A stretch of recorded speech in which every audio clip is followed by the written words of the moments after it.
My name is Nancy. At the time, I was 33 years old, living in Denver, Colorado, and running a small company specializing in investing in and renovating old houses. I started from scratch, with no parents backing me, no one pulling strings for me. What I have today is the result of 10 years of working through holidays, weekends, and sometimes even without sleep. I'm not the showy type, but I'm proud that I was able to buy a penthouse overlooking the Rockies without signing a joint loan with anyone. I met Julian at a real estate seminar in San Diego. He walked into the auditorium with a kind of arrogant confidence that made people either curious or annoyed. I fell into the curious group. Julian wasn't just good-looking and charming, he was incredibly persuasive. He knew how to make a woman feel like she was the center of the universe, and even though I recognized the tactic, I still felt a bit unsteady. Julian introduced himself as someone investing in sustainable urban development projects, regularly traveling between New York, Houston, and Los Angeles. He never said outright that he was wealthy, but the way he drove a Porsche 911, wore a Patek Philippe watch, and casually mentioned a ski trip in Aspen made it impossible not to draw conclusions. I dated Julian for about a year before we got engaged. At the time, I thought I was lucky to have found a partner with similar goals, vision, and willingness to share. But what surprised me was how secretive he was about his family. Every time I asked, he'd just give a faint smile and say, "You'll see, they're a different world." And they truly were a different world. The first time I met Julian's parents was at a cocktail party at their mansion in Greenwich, Connecticut. The house exuded old-world pride, with ancestral portraits framed in gold lining the hallways, like silent overseers tracking every guest's movement. His mother, Patricia, was the type of woman whose eyes scanned you from head to toe before she allowed a smile. She wore an olive green Chanel dress, pearls, and even held her wine glass like it was part of some ancient ritual. She shook my hand and said, "Oh, you must be Nancy. How interesting that Julian chose such an independent girl." It sounded like a compliment, but I clearly sensed the thin layer of disdain beneath it. His father, Charles, was a tall, quiet man whose gaze seemed to assess your worth by the second. He didn't ask me anything about feelings, love, or my future with Julian. Instead, he asked about the average return rate on each property I invested in and seemed genuinely pleased when I answered smoothly. "At least you've got a business mind," he muttered. I kept smiling, but something about it all felt off. They didn't ask whether I loved Julian or if I was happy. To them, life seemed like a series of calculations. And I, apparently, was part of some larger financial equation. Julian stayed by my side, his hand gently on my back whenever the atmosphere felt stifling. He smiled, joked, tried to keep things light. I told myself it was just the first meeting. Things would change once they got to know me better. But I was wrong. Seemingly harmless remarks like, "It's good Julian found a woman who knows how to manage money," or "It's not easy entering a family with this kind of tradition," became more frequent. I'm not easily shaken, but I couldn't deny that I started to feel like I was being seen as a tool, a pawn they could maneuver to serve some deeper agenda. I didn't realize then that this was just the beginning, and that family, with all its noble, orderly, and wealthy facade, was hiding schemes I could never have imagined. 2 years after the wedding, one early fall afternoon, Julian suddenly told me that his parents wanted us to come to the Newport, Rhode Island estate to discuss the family's future. Even though I was used to their formalities, there was something odd in Julian's tone that day. He wouldn't meet my eyes for long, just brushed the topic aside as if it were a casual event, then quickly changed the subject. We made the trip to Newport the following weekend. The mansion stood by the sea, built of gray stone, looking more somber than grand. Inside were the usual expensive furnishings, ancestral portraits looking down from the walls as if whispering things I didn't want to hear. Patricia, my mother-in-law, welcomed us with her usual cold smile. She instructed the staff to serve dinner in the glass garden room, where you could watch the sunset dip below the ocean. But the beauty did nothing to calm my growing unease. We ate the appetizer in silence, broken only by the soft clinking of silverware on porcelain and the distant sound of waves. Charles, my father-in-law finally spoke when the main course was served. He set down his knife and fork, pushed his chair back slightly, and pulled out a thick stack of papers from the briefcase beside him. Nancy, he said, in a steady tone like he was giving a presentation, our family is entering a new phase. To ensure financial stability and unity, we've prepared a small document. I looked at Julian, hoping to see a shared glance or at least a hint of surprise, but no. He smiled, tilted his head toward me slightly, and said softly, "It's just a formality, sweetheart. We're a family after all." I looked back at the document. On the cover, the Holloway Family Asset Trust Agreement. I opened to the first page. Just a glance at the opening lines was enough to understand the nature of this formality. I would be transferring all of my assets, my personal investment portfolio, 3 rental homes, retirement fund, and savings accounts into a trust managed by senior family members. And, of course, as the person creating the trust, me, I would have no authority to withdraw funds, sell assets, or intervene in any activities of the trust without written approval from the family board. "Are you kidding me?" I asked, my voice dropping low. Julian kept his gentle smile. "I know it sounds serious, but really, it's just a way to unify our finances. My parents are doing this to protect the family assets. You trust me, right?" "Trust?" I took a deep breath, forcing myself to stay calm. I turned to Patricia. She was watching me like a predator, waiting for its prey to step into the trap. "And what if I don't sign?" I asked, placing the contract back on the table. Patricia tilted her head, sipped her wine, then replied, "Oh, nothing really. It's just, it would be such a shame if someone didn't understand the meaning of family commitment." I smiled faintly. Family commitment or asset control? The air at the table turned heavy. Julian frowned. Charles sighed, his hand still resting on the documents. "Nancy," he said, "you're a smart woman. This is a chance for us to build a strong financial legacy. Julian's family is about tradition. Trust is the foundation." Then, I picked up the contract and flipped through a few pages. Why are there no clauses in here to protect me? No lines allowing me to withdraw funds if needed. No voting rights. No authority to sell assets. Just an obligation to transfer everything and sit back while your family runs the show? Julian quickly chimed in, his voice noticeably lower. "You're overreacting. It's really nothing. They just want to protect you. Trust me." I looked him straight in the eyes. "If it's for me, then why am I the one losing all control?" Julian went silent, 1 second, 2 seconds. Then he shrugged like he was tired of explaining. "Nancy, you're overcomplicating it. It's just paperwork." I placed the contract back on the table, lifted my chin, and smiled. "Well then, you won't mind if I let my lawyer take a look at it, right?" Patricia froze. Charles furrowed his brow. Julian, for the first time, lost his composure. Just then, the back door of the garden room opened.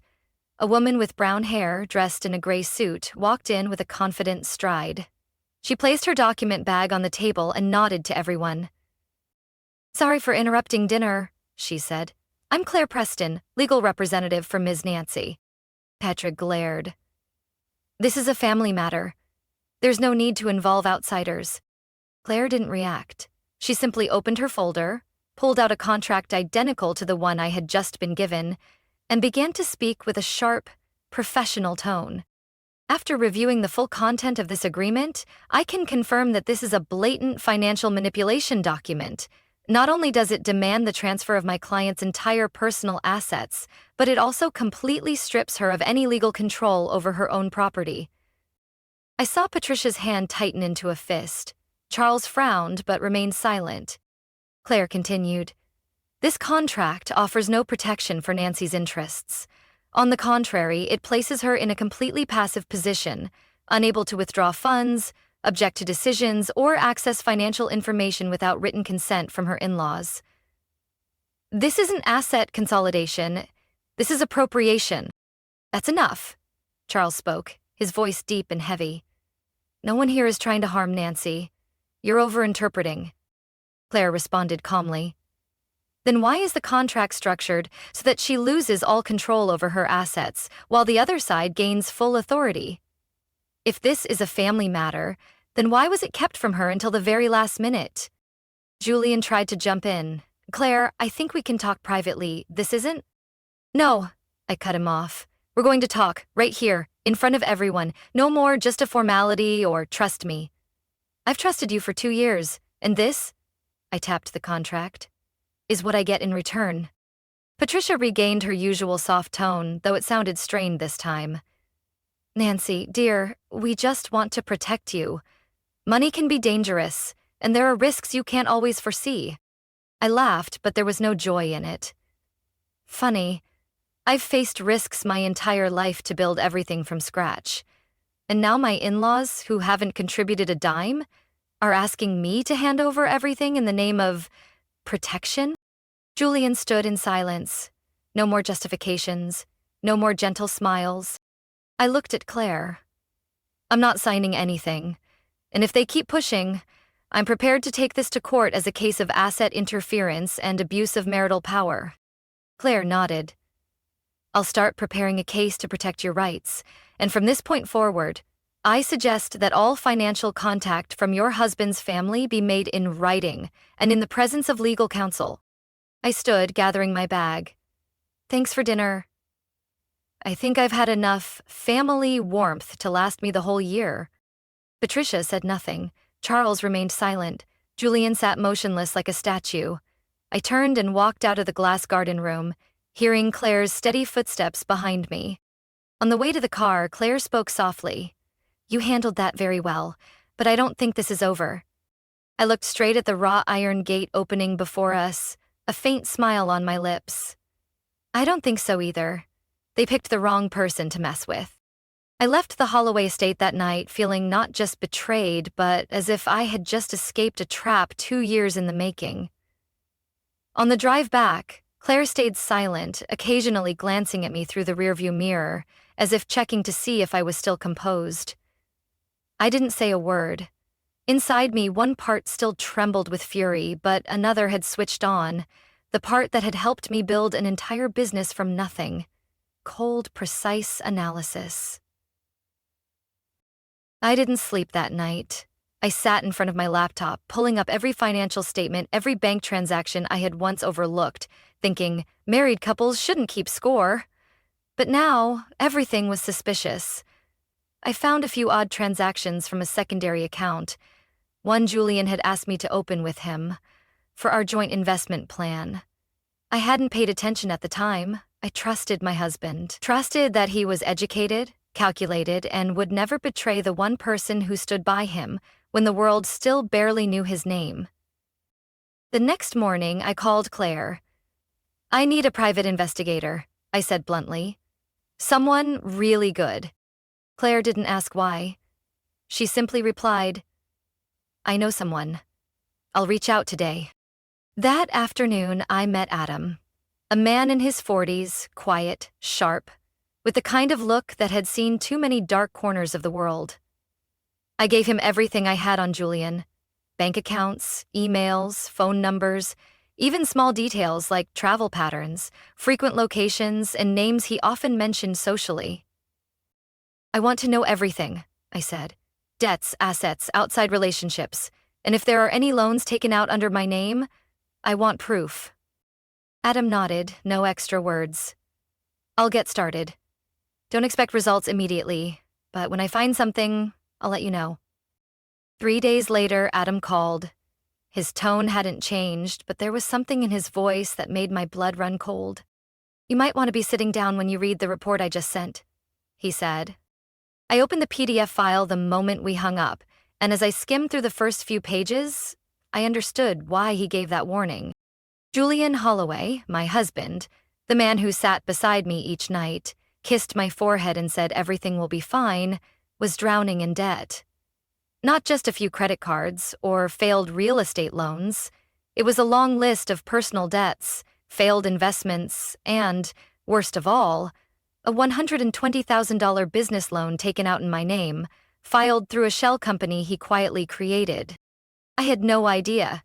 No signature of mine was on file, but somehow, he had made it happen. I called Adam immediately. That loan, my voice cracked.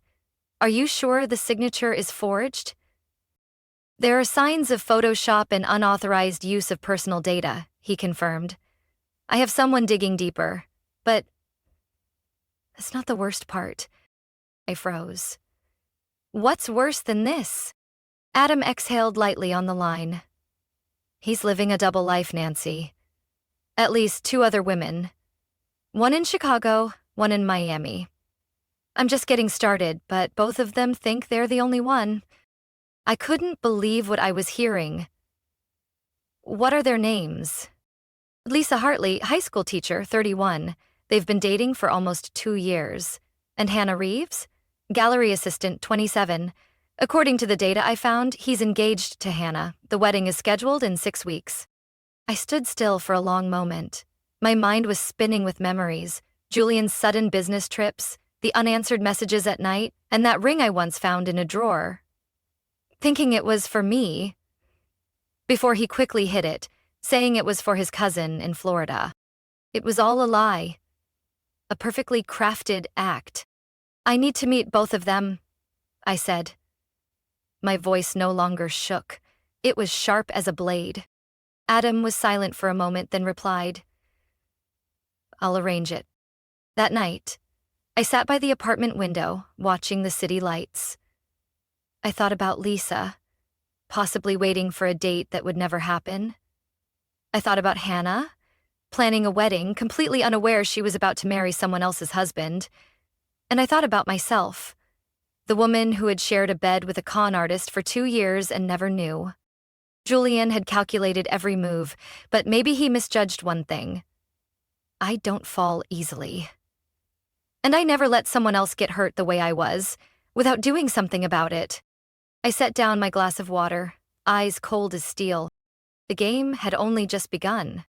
I met Hannah at a small cafe in Brooklyn, where the soft amber lighting and mellow jazz music helped soften the weight of silence.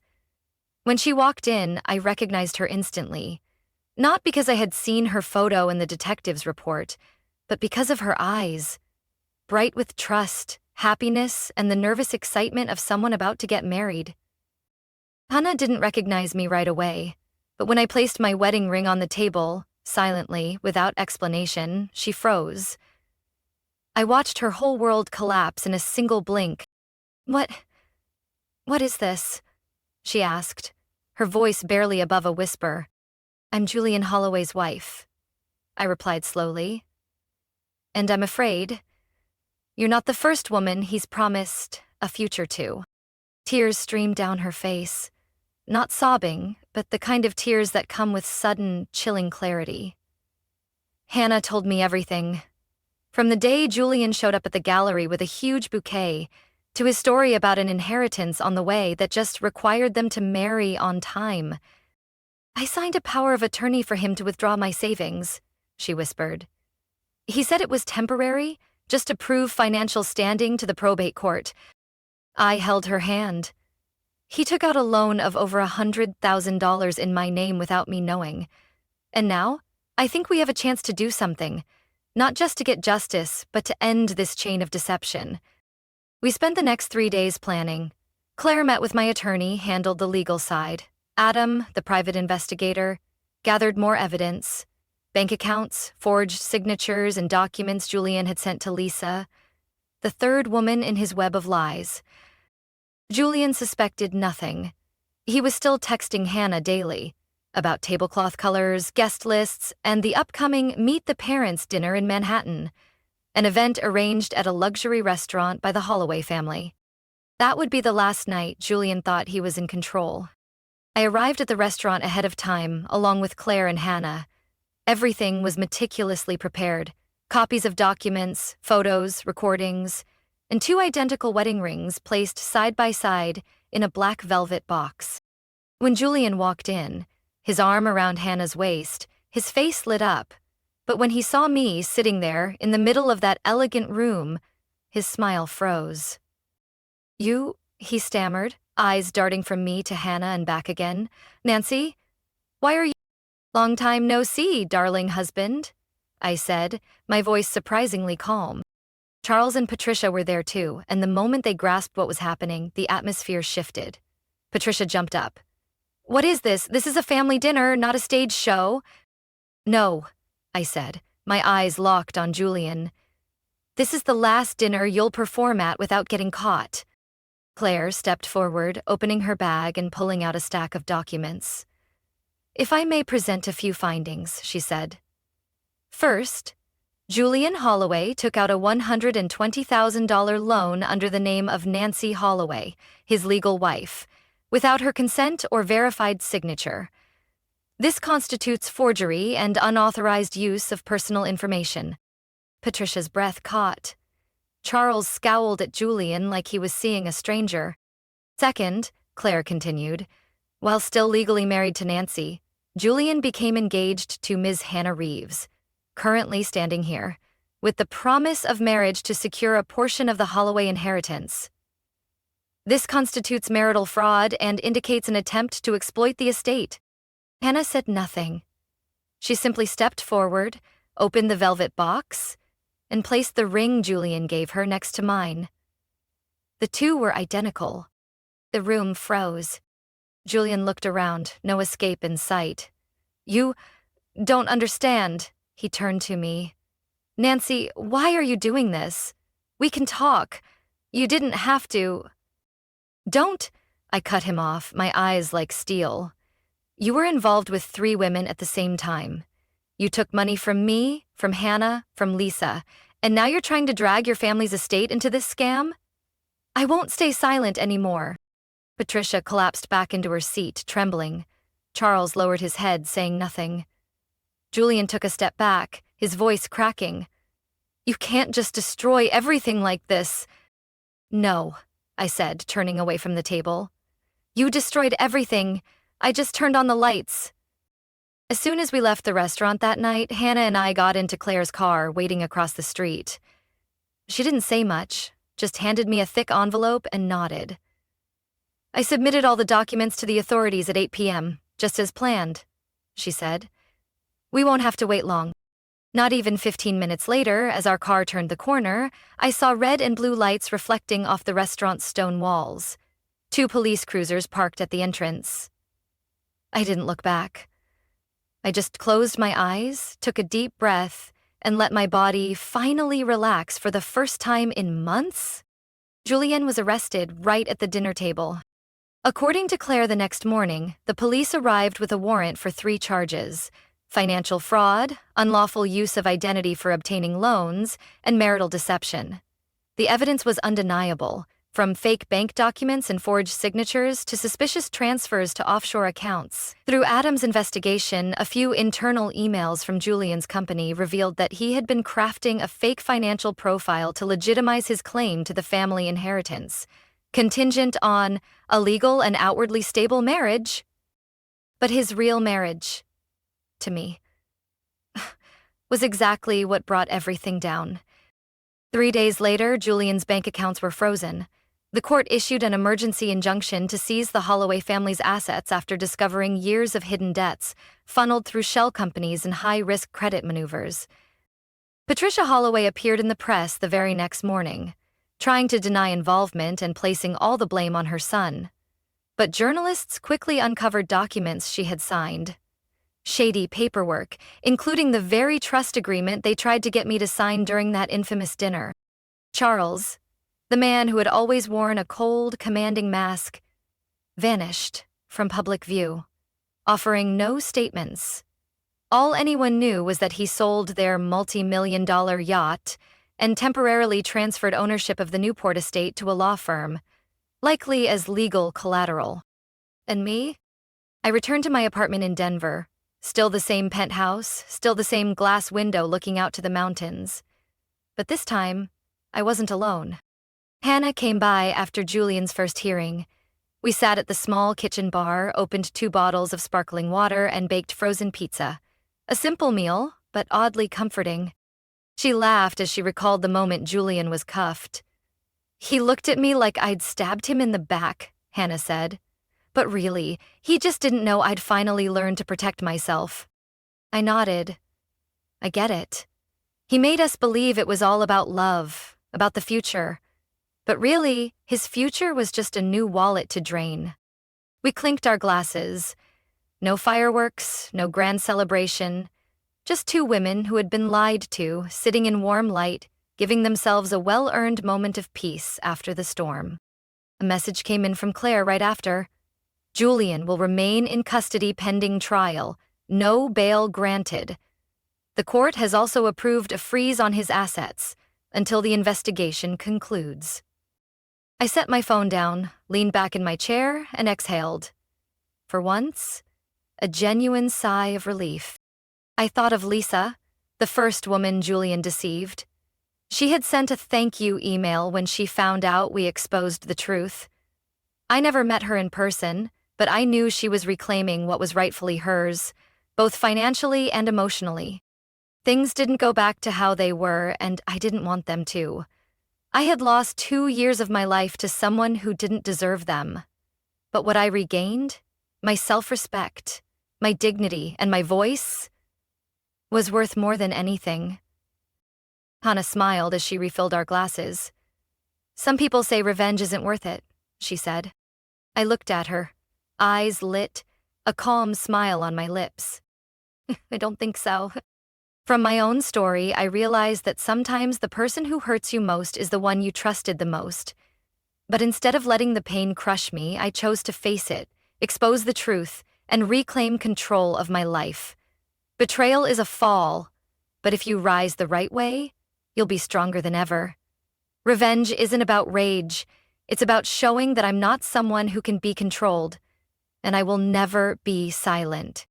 What do you think about Nancy's story and the choices she made? Share your thoughts in the comments below. And don't forget to follow the channel so you won't miss any emotional family stories and meaningful life lessons.